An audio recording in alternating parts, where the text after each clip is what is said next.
IPO makes a low at 13, makes a huge move up to 23, and then it gives us this perfect 50% retracement back to the 16 area, gives us a really nice tight base, and then when it wants to head up again, it gives us a tight entry, and you can see I was kicking on the way up. I still have some stock, looks good. There's JNPR, Juniper.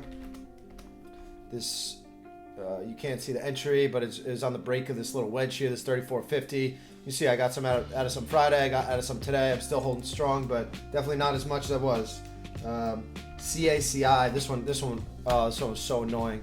It's one of these thin names where it's just they can be impossibly thin to trade. So I just bought. I had such a tight entry, 303 versus 300. I got an extension yesterday to all-time highs. I was selling 312. I only took 1/6 off, thinking it's making new highs, but really my stop wasn't far enough away for this stock.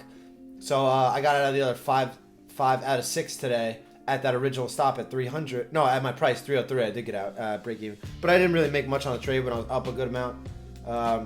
So that one I could have kicked more into new highs, and it's still fine on a weekly chart, but I wasn't giving it that proper room, so I got to be more swift with taking profit there.